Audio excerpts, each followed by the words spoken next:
Hi everyone, it's Tom with the LEC preview of the second week of the LEC Summer Split Playoffs 2022. I'm going to keep this video a bit shorter because I'm not feeling so well. I've had a sore throat, bit of a cold, don't want to exacerbate that obviously. So, without further ado, I'm going to do some thoughts on the teams. I think heading into this weekend, obviously the people are going to be looking at Fnatic and Misfits first because they're going to do the Worlds qualification match today on Friday when this video releases. And yeah, as I said, there's a lot of pressure on this. Now, if I look back at last weekend, I think Fnatic still had a very poor early game. Generally, it took them a long time to get online, and I think that for them, the biggest point of improvement heading into the series versus Misfits will be improving on the bot side of the map. I think Razork performed extraordinarily well over the course of the series, and I think he was also very clearly, and many people would agree on this, the clutch factor for Fnatic, pulling them back. But Upset and Hylissang were a weakness in this series because they were very predictable in what they wanted to play. They wanted to play Nushi and Nami. Obviously, that is one game of Twitch and Yumi, but I think that is a very easy target for them. So for Fnatic's sake, I would like to see them experiment a bit more with different champions because 100% that Misfits is going to be Zeri, which is also a very good upset champion, right? And I think other than that, if they play like they did in Game 5 versus XL, sorry, I think they should be fine, but I will say that I'm still not satisfied entirely because, yeah, the mid side of the map with Razork and Humanoid seems to have found each other more now. Wunder is a stable factor still. I think he was a fine player during that series as well. But it's safe to say that Upset and Hylissang still do their own thing. And that doesn't really match with what the rest of the team is trying.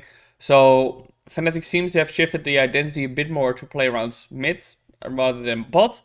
And I would like to see the bot lane match that. Now, Misfits, I think, had a pretty rough time against G2. That was pretty clear, and I think many people expected them to have a pretty rough time as well against G2. But yeah, the gap with mid was so huge. Veteo has kind of lost the clutch power that he had, and it's mostly all Neon now for Misfits, which is a bit worrying to see because I do think that the strategy of okay, you four fight in the front while I just auto attack in the back is not going to be effective against any team in the LEC playoffs that remain. So obviously, Neon being such a strong bot laner, it at the moment is very good for them heading into Fnatic. But I will say that more needs to happen. You know, Irrelevant was fine. Zanzara had one okay game on the Sejuani, but I do think that all of them need to step it up compared to Neon. Show that it isn't as simple as just target Neon and win the game, or Misfits will lose. You know, I do hope for them that they will make Worlds, kind of, because it would be cool for their final year in the LEC as an organization. And also sending Neon and Veteo to Worlds, I think would be fantastic for those guys to get that experience and improve even further.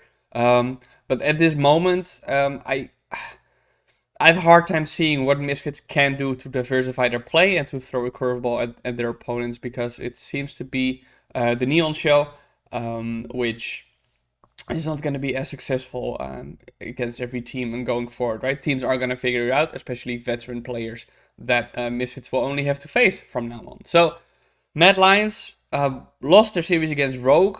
That series is pretty abysmal. Also from Rogue side, the first two games especially were a complete clown show. I think what you should hope for is Mad Lions, whoever they play on Sunday, win, because otherwise they would have qualified for Worlds by going 12-8 in one regular season and not doing anything beyond that. I don't think that's very desirable for anybody. It looks like a clown show, even though obviously they played well during the regular splits, much better. I think that would just be a bad look for the region. For the team, I would like to see Kaiser a bit more. Armwood was still a liability, who in the past has stepped up more in playoffs. He was a better performer last year when the playoffs came around, but now he was still really invisible and a detriment to what the team is doing. Niski and Oyoya were still a very good duo for Mad Lions, so I think that's where the onus lies for them. And Unforgiven, I cut some slack. He's a rookie playing his first best of 5 in the LEC, you know. He wasn't exactly flashy, but I didn't really expect him to be. So I think it's mostly Kaiser and and Armut who I want to see step up there. Rogue, yeah, Malring was getting exposed hard in many games. He did have a few moments where he found good engages again, but mostly I think he's being exploited very well as a weakness right now. Obviously, the laners are still very good for Rogue. I think Comp had a very good series. Larsen had a fine series. Odo had a fine series. Trimby, obviously, on the Lux had a very good performance, but as a team, Rogue is just not very coordinated. They don't have the punch that they had like in the spring split playoffs of this year. And I think for them, the most important part is figuring out how they want to play the game together as a team heading into a series against G2. G2 then finally looked strong. I think nobody really expected them to lose against Misfits. And for them, I would say just keep it going. Caps was popping off. Jankos was popping off. They had a very good strategy into many drafts. I guess game 2 against Misfits. Misfits had a bit of a better draft, but you know, in a best of 5, losing one game is fine. You know, it's if you play 3 games in a row, you're gonna lose one. You know, so it's rare that you're gonna win 3-0 if you're unless there's a mega skill gap, right? So looking at the schedule now, we obviously start with Fnatic versus Misfits. I think Fnatic has the favorite matchup here. I will say that as I said before, I hope that Misfits can clutch it out because I think the bot lane difference, I think Neon is far better in the past series than Upset was in his series. But overall, if you look at Resorg versus Zanzara, I think Resorg is gonna run circles around him. I think in the mid lane, Humanoid should also be better than Viteo actually based on the last series. In the top lane, Wunder should be better than Irrelevant. And Hylissang and Mersa, it depends kind of on what they want to do with their bot lane, but I would say that both Hylissang plays more with Upset than with the rest of the team, and Mersa plays more with the rest of the team than with Neon directly. So it's kind of an even trade there. And stylistically, Misfits will have to play around the bot lane, which is something that Fnatic has struggled with. But I think if Fnatic is just going to play their own game, focus on mid and top, they should pull ahead and pull out victories pretty comfortably. And I also do think that for Fnatic, this emotional momentum is very big for them, right? You saw after they turned around game 3 versus XL that they slowly started to gain that momentum, and in game 5 they were performing so much better in terms of how they play the map overall. I think that is going to be a big boost for this team as well. We saw it in the final week of the regular split as well, where they had to win every game they played, and they did, with individuals stepping up. I think that's a very big thing for them. I don't think Misfits is necessarily a team that suffers from being down mentally. I think you should also just accept that G2 is better than you as a team. I don't think that's a big shame or anything like this. So overall, I would say pretty solid for Fnatic if I add all things up. But it might still be a close series, so I'll say like a 3-2 or something. But Fnatic with the veteran power will clutch it out, unless Misfits find a very good strategy against the bot lane consistently, which they might. I don't know. I think it's going to be a fun and exciting series today. Then we have G2 versus Rogue. I kind of expect G2 to clap Rogue. I won't say 3-0, as I said before. Losing one game is probably always going to happen, especially if your opponent gets side selection in the second game, for example. They take the blue side, and they can throw a bit of a different draft at you. They lead the draft. You have to answer to them. Maybe they have something like a Caitlyn Lux again, which they play very well. But I think with G2's consistency around the mid jungle, I think Jankos is going to run circles around Malring, really. I do think that he is going to get exploited quite heavily because Jankos is very good at tracking enemy junglers and responding to it. And also knowing exactly how he needs to push his teammates or help his teammates in order to further get them a lead when he has already punished the enemy jungler. So expect him to do that pretty comfortably.